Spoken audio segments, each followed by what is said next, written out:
국민의힘이 또다시 내부 소송전에 돌입한 모양새죠. 갈등이 좀처럼 수습될 기미를 보이지 않고 있는데요. 오늘 오전 오후 연속으로 의총을 열고 최고위원 4명 이상 거리라는 문구로 비상 상황을 구체적으로 규정했습니다. 즉 당헌 개정안을 조금 전 추인한 거죠. 오늘 의총에선 비대위원장 직무대행을 맡은 권성동 원내대표의 거친 논쟁이 뜨거웠는데 관련 소식을 유정화 상황실장이 정리했습니다. 새로운 비대위로 가면 추석 전에 수습도 안 되고 또 우리 당 운명이 법원 손에 맡겨집니다. 우리 당 운명을 우리 당 스스로 결정하는 게 아니라 법원이 결정하는 이런 좀 참담한 상황이 되고. 네, 당의 운명을 법원이 결정하는 참담한 상황이 될 거다. 3주 전 얘기 아니고요. 여전히 오늘 아침 얘기입니다. 법원이 비대위 효력 정지 가처분 신청, 사실상 인용 결정을 내렸지만요. 현실은 또다시 돌고 도는 소송전입니다. 끝날 때까지는 끝난 게 아니다라는 말이 떠오르는데요. 돌려! 네, 당원 당규를 바꿔서 새 비대위를 만들겠다라는 국민의힘. 이준석 전 대표는 추가로 가처분 신청을 냈죠. 또 주호영 비대위원장도 법원의 결정에 불복했습니다. 비대위원장의 직무 집행을 정지하라는 결정을 집행 정지해달라 이렇게 강제 집행 정지 신청을 낸 건데요. 여전히 팽팽하게 맞서는 모습입니다. 판사님께서 내용적인 부분, 그런 어떤 최근의 일련의 상황들이 반헌법적이었다는 판단까지 내리신 만큼 그것을 존중하면서 입장을 내야 된다. 무리수를 덮으려고 또 다른 무리수를 일으킨다든지 논란을 덮으려고 또 다른 논란을 만든다든지 이런 거는 안 했으면 좋겠고. 가처분 판결이 나왔다고 해서 그게 끝이다? 모든 걸 거기에 맞춰서 행동해야 된다? 그렇지 않죠. 법치 안에서 국민의힘이라는 정당이나 또 다른 정치인들이 할 수 있는 여러 가지 선택 사안 중에 하나라고 생각합니다. 네, 이 전 대표와 주 비대위원장의 신문기일은요. 다음 달 14일 같은 날 같은 시간입니다. 또 운명의 날인데요. 서울 남부지법은 이 두 사건 모두 같은 재판부에서 담당한다고 밝혔습니다. 지난 결정의 기조를 이어갈 가능성이 아무래도 좀 높아 보이는데요. 판사 출신인 최재형 혁신위원장은 비대위원장의 직무를 정지시킨 만큼 비대위원들의 직무도 정지될 가능성이 높다고 봤습니다. 비대위원들에 대해서는 지금 아직 가처분 신청이 들어오지 않아서 법원이 판단을 하지 않았는데 지금 법원의 논리대로라면 비대위원들에 대한 직무집행 가처분 결정이 들어오면 인용될 가능성이 매우 높습니다. 네, 반면 장해찬 청년재단 이사장은 가처분 신청의 추가 인용 가능성 높지 않다고 봤는데요. 오히려 정치적으로는 당의 결정에 승복하지 않는 전직 당대표에 대한 역풍이 불 거라고 했습니다.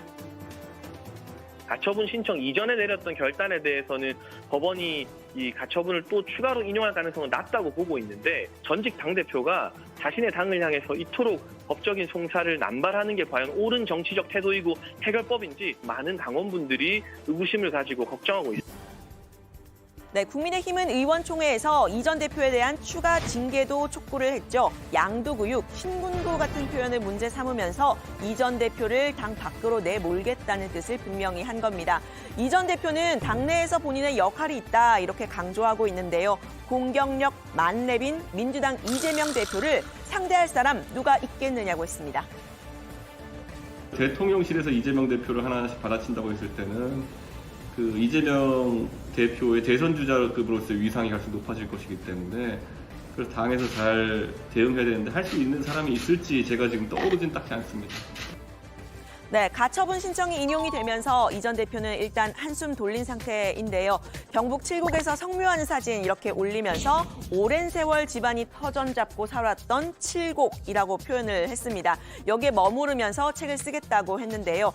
이 지역, TK는 국민의힘의 기반 지역이죠. 주 비대위원장을 저격하려는 거 아니냐, 정치적 행보를 다시 하는 게 아니냐 이런 해석이 나왔는데 거리를 좀 두는 발언을 했습니다. 대구 지역 기자들을 만난 자리에서였습니다.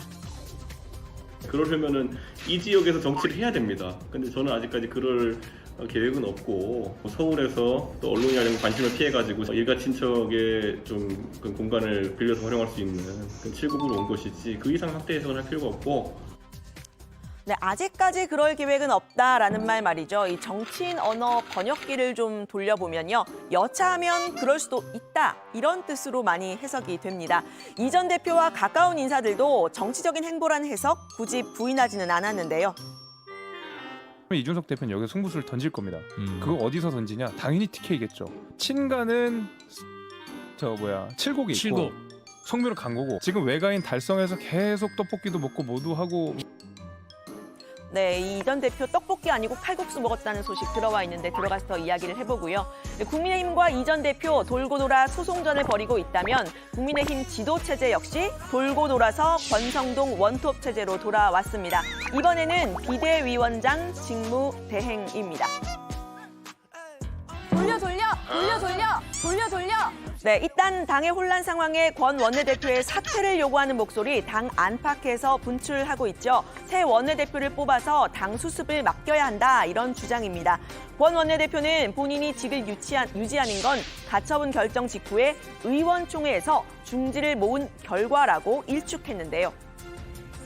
의총으로 결의했다가 곧바로 이를 부정할 경우 지금의 위기는 계속될 수밖에 없습니다.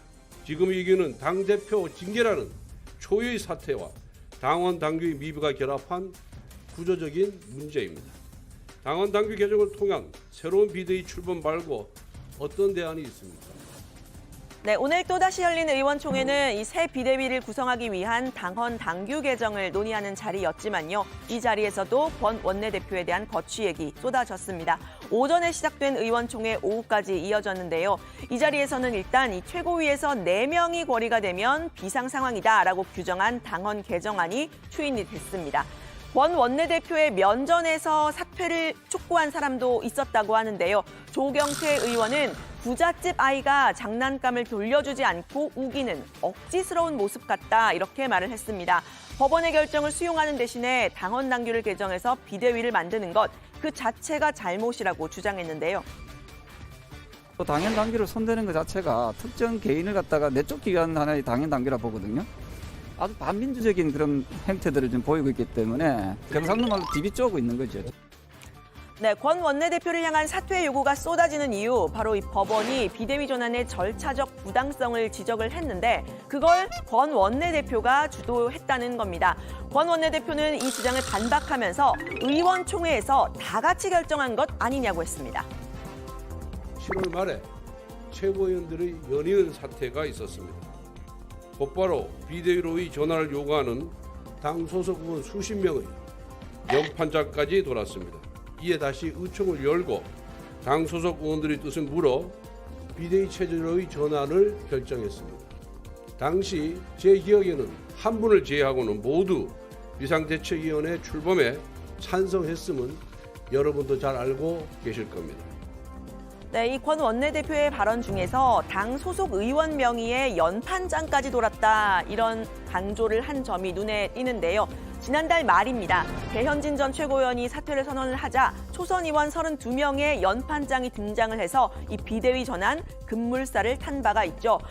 연판장을 주도한 거는 박수영 의원인데요. 윤핵관인 장제원 의원과 가까운 것으로 알려집니다. 이 전 대표는 박 의원을 이렇게 표현한 적이 있는데요. 권성동, 이철규, 장제원과 같은 윤핵관들 그리고 정진석, 김정재, 박수영 등의 윤핵관 호소인들은 네, 그러니까 이 장제원 의원 측은 지금 지적이 된 비대위 전환의 절차, 권 원내대표가 첫 단추를 잘못 끼웠기 때문으로 보고 있다. 이런 이야기가 나옵니다.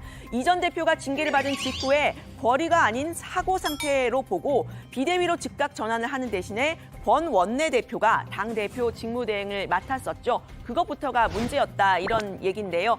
권 원내대표 입장에서는 6개월 직무대행 체제를 이어갔으면 문제가 없었는데 무리하게 비대위로 전환하게 된 건 이 장 의원 측의 움직임 때문 아니냐 하는 생각이 깔려 있는 듯합니다. 일각에서는 윤핵관의 분화라는 관측이 나왔는데요. 이미 그 원조 윤핵관하고 신윤핵관이 분화됐다는 거 아닙니까? 원조 윤핵관이라는 분이 이제 있고 그다음에 신윤핵관은 다시 이제 이른바 장핵관 이야기도 나오는데 장애관으로 줄 서려는 사람들이 있고 이런 줄서기 행태가 만연하고 있으면 당에서 무슨 올바른 소리가 나오겠습니까? 네, 권 원내대표는 자리 욕심을 부린다라는 일각의 비판에 대해서도 한 번도 자리에 연연한 적이 없다면서 이렇게 말을 했습니다. 저는 단 한 번도 자리에 연연한 적이 없습니다. 지난 대선 기간 중에 사무총장도 우리 당 후보 윤석열 후보의 당선을 위해서 제 스스로 사무총장직도 사임을 했었습니다. 제가 자리에 연연했다면은 대선 1등 공신으로서 대선 기여자로서 인수위 참여나 내각 참여를 요구할 수 있었습니다만은 저는 그것도 일찍이 포기한 바가 있습니다.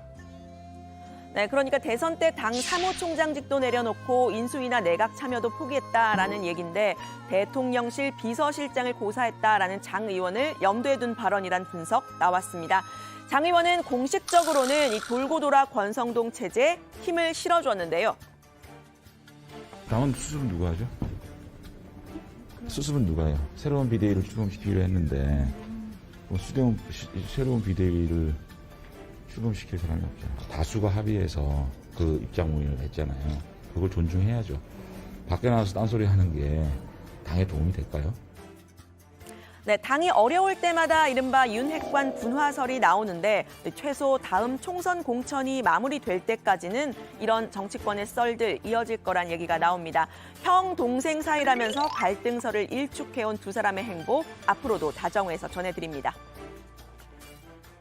엄마, 어이 브라더. 어이 브라더. 브라더. 예, 브라더. 네, 오늘 다정회 시작 직전에 국민의힘 의원총회가 끝났는데요. 권성동 원내대표의 거취는 우선 당을 수습하고 난 뒤에 결정하는 것이 좋겠다라는 것으로 결론이 났습니다. 오늘 의원총회 장제원 의원은 불참했다고 하는데요. 들어가서 더 자세히 이야기해 보겠습니다. 오늘 발제는 이렇게 정리합니다. 법적 다툼 2라운드 이준석 대표, 주호영 비대위원장 같은 날 법원 출석, 권성동 사퇴 요구 쏟아진 의원총회.